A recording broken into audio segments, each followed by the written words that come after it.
The wax is warm against her thigh. Her fingertips smell of the olive oil she trimmed from the lamp. The room is empty.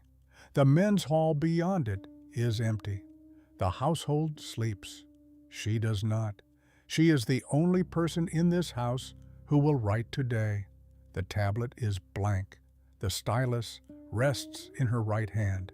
This is Aspasia of Miletus in Athens on the 5th of May, 432 BC.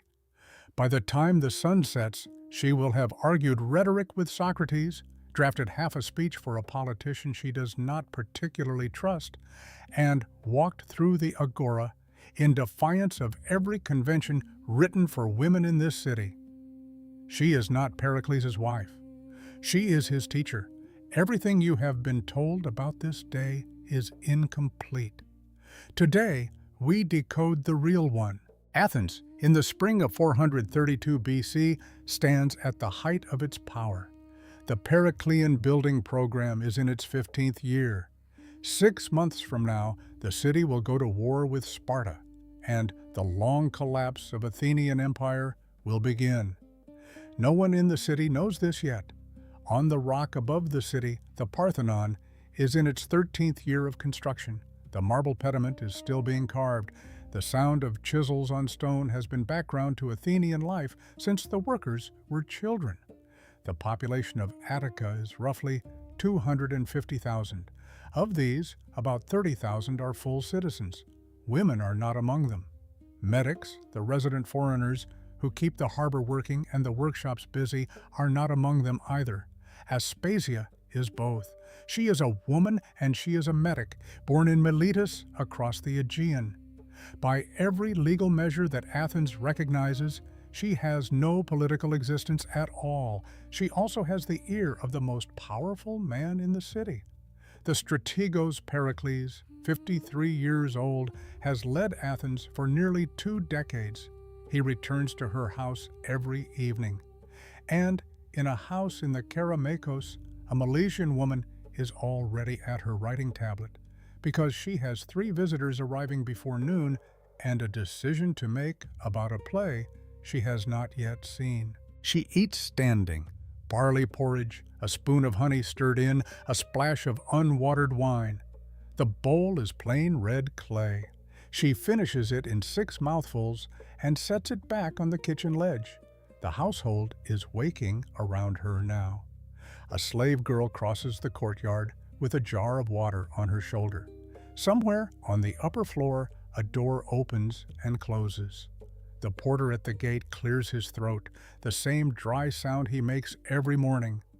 Theano comes in from the inner courtyard. She is older than Aspasia by perhaps 20 years, a freedwoman from Miletus, and the only person in this house who still speaks to her in Ionian Greek rather than the harder, clipped Attic of the city outside.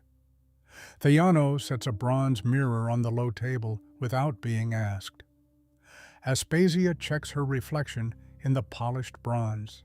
She does it quickly, without vanity, the way a man checks the edge of a sword.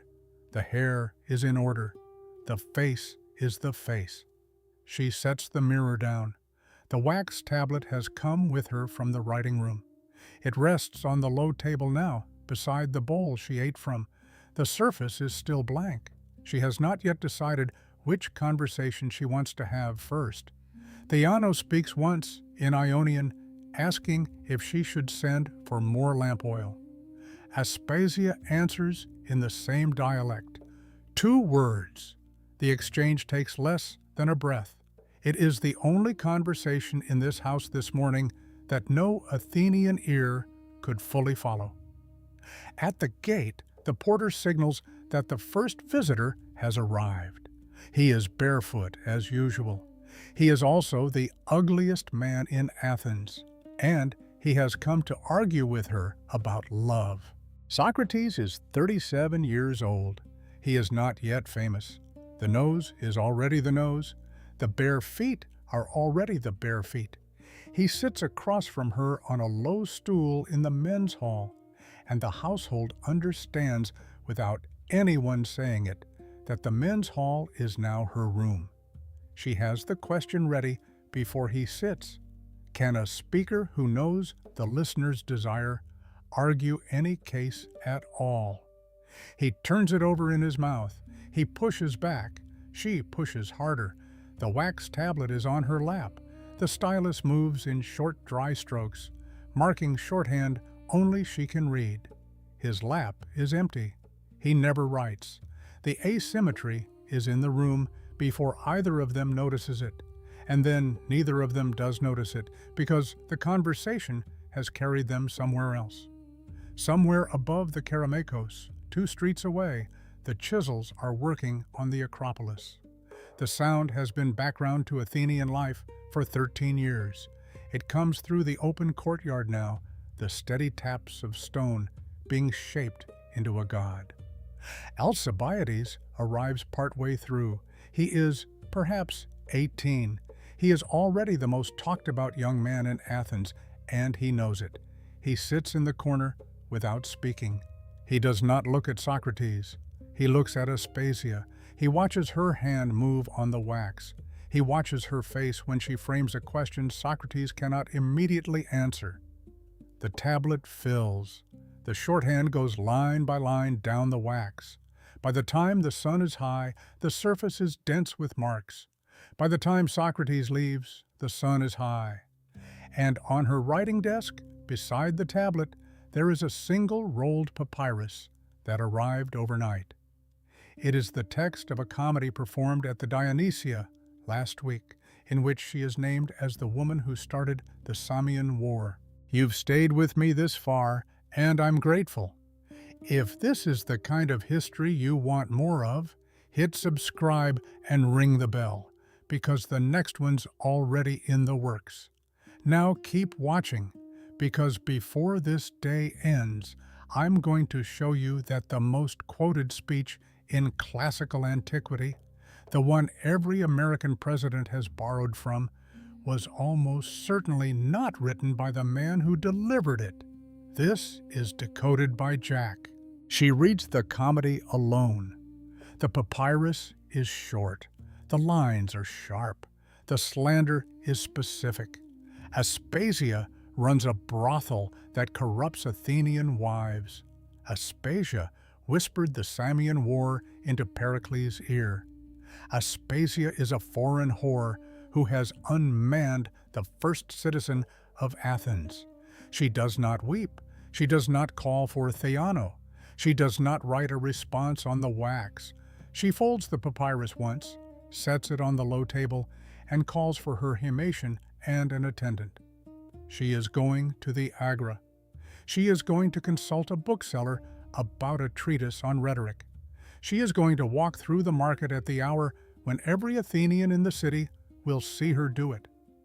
The himation is saffron wool, dyed deep, heavy in the heat. Theano drapes it over her left shoulder. Aspasia tucks the wax tablet under it against her ribs, where her arm can hold it in place without showing it. The Agora at midday is dust and noise, and the smell of fish on ice from the morning's catch. Blooming oleander on the western edge, urine in the side alleys, the sea 2 miles south, present in the air without being visible. A slave auction is winding down at the far end.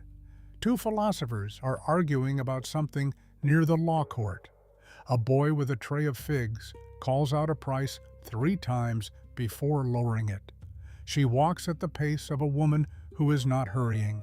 The attendant walks 2 steps behind. Heads turn. They always turn. Today, they turn faster. By the time she returns home, the politician Pyrilampus is already waiting in the men's hall. He has come for help with a speech. He has not come to Pericles.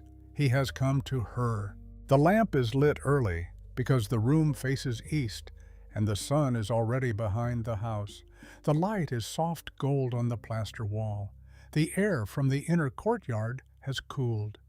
There is a faint smell of lamp soot on the wax of the tablet, which is now densely filled, the marks dark with use. Pyrilampes sits across from her. He talks. She listens. she makes 3 additions on the tablet. She crosses one line out with the flat of the stylus. He nods to each. When the draft is done, she lifts the tablet and hands it to him. He takes it carefully, the way a man takes a thing he did not make and cannot replace. He leaves without his attendant, the tablet pressed against his chest under his cloak. Pericles arrives shortly after. He is 53 years old. He has run Athens for nearly 2 decades, and the fatigue is in his face before the door closes behind him. They eat in the inner courtyard, not in the men's hall. The bread is barley, the fish is grilled. There is a bowl of olives between them. Athenian women do not eat with Athenian men. Aspasia is not Athenian. Pericles is not eating with an Athenian woman. He asks about her day. She tells him about Socrates, about Alcibiades' watching, about the walk to the Agora. She does not tell him about the comedy. He already knows that is the day. Now let me tell you what the philosophical tradition spent 2,000 years quietly removing from the record. Decoded 1. The comedian said she started wars. Here's what the comic stage of 5th century Athens did with Aspasia. Aristophanes, in the Acarnanians, has a character explain the Peloponnesian War this way. Some young Athenians got drunk and stole a prostitute from Megara. The Megarians, in retaliation, stole 2 prostitutes from the house of Aspasia, and Pericles, enraged, set the Greek world on fire. That's the joke. It's not subtle. But here's what matters. A comic playwright in a democracy can only land a joke if the audience accepts the premise. For Aristophanes to get a laugh by accusing a foreign woman of starting an imperial war, the Athenian audience already had to believe she was the kind of person who could. Plutarch records the same pattern around the Samian War 7 years earlier. The comedians treated her as a political agent. Comedy is hostile evidence. It is still evidence. Decoded 2. Socrates said she was his teacher. Now here's the thing about Socrates. He didn't write.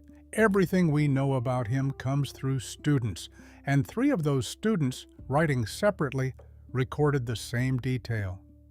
Plato, in the Menexenus, has Socrates state that Aspasia trained him in rhetoric and composed funeral orations. Xenophon, in the Oeconomicus and the Memorabilia, has Socrates cite Aspasia as an authority on marriage and persuasion. Aeschines of Sphetus wrote an entire dialogue called Aspasia, of which only fragments survive, in which Socrates names her as his teacher in the art of love. 3 independent Socratic sources. 1. Consistent attribution. The founding figure of Western philosophy credited a Milesian Medic woman as one of his teachers. The philosophical tradition that followed didn't lose this record. It worked slowly and steadily to forget it. Decoded 3. She probably wrote part of the funeral oration. 18 months from the day you've just watched, in January of 430 BC, Pericles will stand before the assembled citizens of Athens and deliver the funeral oration for the war dead of the first campaign season of the Peloponnesian War. The speech is the founding text of Western democratic rhetoric. Abraham Lincoln will paraphrase it at Gettysburg. Every constitutional democracy that has ever existed has borrowed from it. School children still memorize parts of it. In the Menexenus, Plato has Socrates state, plainly, that Aspasia composed funeral orations and trained Pericles in oratory. The dialogue itself is a funeral oration that Socrates attributes to her, line by line. The classicist Madeline Henry has argued that the specificity of Plato's attribution exceeds what pure satire would justify. The rhetorician Cheryl Glenn has traced how the Western tradition systematically erased the reference. You watched her draft a speech this afternoon. You watched her hand move on the wax. The hand that moved on the wax tonight is, in all likelihood, the same hand that helped shape the most quoted political speech of the ancient world. The household is asleep. The lamp in the courtyard is low, the wick close to drowning in its own pool of oil. Pericles has gone to bed. Theano has gone to bed. The porter at the gate is dozing on his stool. Aspasia sits on a stone bench in the courtyard. The wax tablet is on the low table beside her. The stylus is set across the top of it. Her right hand rests on the wax, palm flat, fingers spread. She is not writing now. She is looking at the marks she made today. The marble dust has settled on the Acropolis. The chisels will start again at sunrise.